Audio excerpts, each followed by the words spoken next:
तो दोस्तों आज हम फिर से आपके लिए लेकर आए देश और दुनिया की सभी ताज़ा बड़ी खबरें फटाफट एक एक करके विस्तार से आज आपको बताएंगे। तो वीडियो को अंत तक जरूर देखें दोस्तों। वीडियो बनाने में हमें काफ़ी मेहनत लगी है, तो वीडियो को दिल से लाइक कर दे।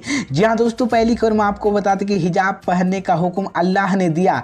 असदुद्दीन ओवैसी ने कर्नाटक हाईकोर्ट को फैसले को बताया गलत। तो वहीं आपको बताएंगे दोस्तों की भड़काऊ भाषण मामले में आजम खान को कोर्ट से लगा बड़ा झटका। आजम खान की बड़ी मुश्किलें। तो वहीं आपको बताएंगे दोस्तों की फारूक अब्दुल्ला ने केंद्र सरकार पर बोला बड़ा हमला। कहा मैं चाइनीज नहीं, मैं भारतीय मुस्लिम हूं। तो वहीं आपको बताएंगे दोस्तों कि पश्चिम बंगाल के मुख्यमंत्री ममता बनर्जी ने बीजेपी पर साधा निशाना। कहा सत्ता में है तो केंद्रीय एजेंसियों दिखा रही है। तो दोस्तों सभी खबरों की जानकारी एक एक करके विस्तार से बताने वाले हैं दोस्तों। इससे पहले आपसे एक छोटी सी रिक्वेस्ट करें दोस्तों, अगर आपको भी लगता है कि देश में होने वाले तमाम चुनाव ईवीएम से ना होकर के बैलेट पेपर से होना चाहिए, अगर आप भी मेरे बात का दिल से समर्थन करते हैं तो आप इस वीडियो को लाइक करके चैनल को सब्सक्राइब जरूर कर लीजिए और साथ में बेल आइकन भी प्रेस कर लीजिए और वीडियो को ज़्यादा से ज़्यादा शेयर कीजिए। इसी बीच पर दोस्तों अगली खबर की औरतों की हिजाब पहनने का हुक्म अल्लाह ने दिया। असदुद्दीन ओवैसी ने कर्नाटक हाईकोर्ट के फैसले को बताया गलत। जी हां दोस्तों, आपको बता दी ये बड़ी खबर सामने निकल कर आई दोस्तों की हिजाब विवाद के फैसले पर अब ऑल इंडिया मजलिस AMIM के प्रमुख असदुद्दीन ओवैसी ने बयान दिया है। ओवैसी ने कर्नाटक हाईकोर्ट के फैसले को लेकर कहा कि यह सही नहीं है। असदुद्दीन ओवैसी ने कहा कि ऐसा लग रहा था कि जैसे आज ही सुनवाई पूरी हो जाएगी, लेकिन इस मामले पर सुप्रीम कोर्ट के एक जज का जजमेंट फेवर में आया और हाई कोर्ट का जो इस पर जजमेंट था वो गलत था। उन्होंने कहा है कि कर्नाटक में लड़कियां हिजाब इसलिए पहन रही है क्योंकि कुरान में इसका जिक्र है और इसका हुक्म हमें अल्लाह ने दिया। कर्नाटक हिजाब मामले पर सुप्रीम कोर्ट ने फैसले सुना दिया है और हिजाब विवाद पर सुप्रीम कोर्ट के दोनों जजों अलग अलग फैसले दिए हैं। जस्टिस हेमंत गुप्त ने हाई कोर्ट के फैसले को बरकरार रखा है और बैन के खिलाफ अर्जी खारिज की है। अब बड़ी बेंच पर मामले की सुनवाई होगी। इस बीच आपको बता दें कि कर्नाटक हिजाब विवाद पर जिस कदर से बवाल बढ़ा, जिस तरह से सड़कों पर विरोध प्रदर्शन देखने को मिला, ये पूरी विवाद राष्ट्रीय मुद्दा बन गया है। इसी बीच मैं आपको बता दें कि तो ये बड़ी अपडेट है दोस्तों की असदुद्दीन ओवैसी ने हिजाब विवाद पर कर्नाटक हाईकोर्ट को फैसले को गलत बताया है। इसी बीच पर दोस्तों अगली खबर की औरतों की भड़काऊ भाषण मामले में आजम खान को कोर्ट से लगा बड़ा झटका। आजम खान की बड़ी मुश्किलें। जी हां दोस्तों, आपको बता दी ये बड़ी खबर सामने निकल कर आई दोस्तों की दिल्ली के सर गंगा राम अस्पताल में इलाज करा रहे सपा के रामपुर विधायक आजम खान द्वारा अपने बचाव के लिए पेश की गई है। गवाहों की बेहतर के मौजूद एक गवाह बुधवार को कोर्ट में पेश नहीं हुआ।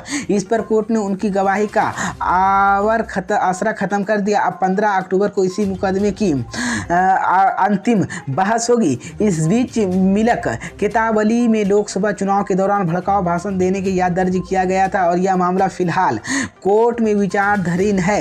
इस मामले में गवाह बनाए एवं जांच गवाही की गवाही पूरी हो गई है। इस मामले में कोर्ट के बचाव पक्ष की ओर से अपने पक्ष के गवाहों की सूची सौंपी गई थी। इस बीच मैं आपको बता दें कि इसमें ही 5 गवाहों की गवाही पूरी हो गई है और गवाही के लिए अगला गवाह बुधवार को कोर्ट में पेश किया जाना था, लेकिन गवाह नहीं आया और भाजपा नेता अधिकांश संदीप सोयाने मुताबिक पक्ष के अधिवेशन की ओर से सुनवाई टला दी है। इसी बीच तो ये बड़ी अपडेट है दोस्तों कि आजम खान को कोर्ट से ये बड़ा झटका लगा है।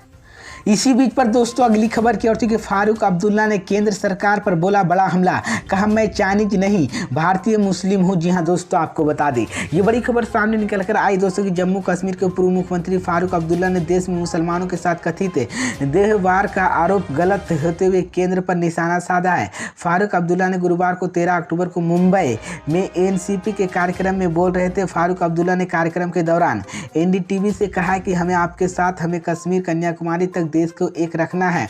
मैं मुस्लिम हूं लेकिन भारतीय मुस्लिम हूं, मैं कोई चाइनीज नहीं हूं।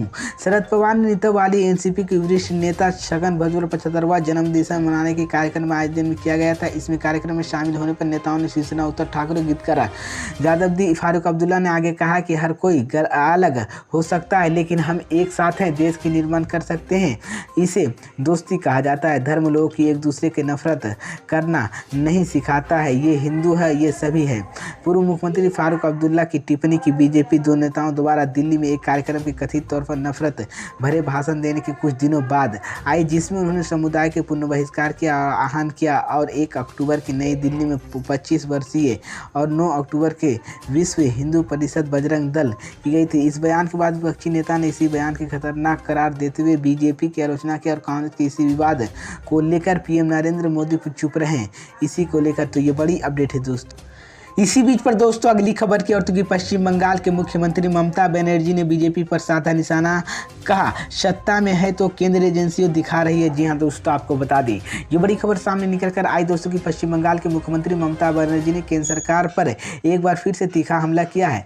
कोलकाता में गुरुवार को 13 अक्टूबर को एक कार्यक्रम में उन्होंने कहा कि आज आप बीजेपी सत्ता में है और अपनी केंद्रीय एजेंसियों को दिखा रही है, कल तब आप सत्ता में नहीं होंगे तो ये केंद्रीय एजेंसियों आपके आवास पर पहुंचेगी और आपको कान पकड़कर बाहर खींचेगी, वो दिन जल्द आएगा।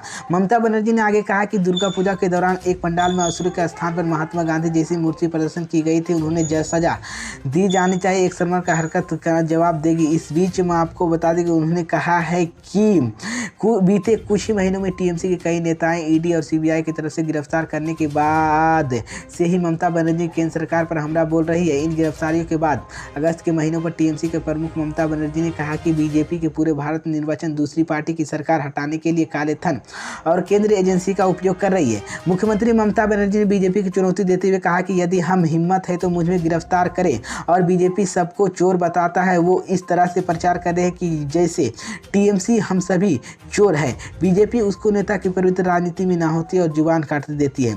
इस बीच गौरतलब की टीएमसी के वरिष्ठ नेता और पूर्व मुख्यमंत्री प्रहलाद चतुर्वेदी ने शिक्षा भर्ती घोटाले को गिरफ्तार किया गया। तो ये बड़ी अपडेट है दोस्तों कि ममता बनर्जी ने केंद्र सरकार पर बड़ा हमला बोला है। तो ये बड़ी अपडेट है दोस्तों।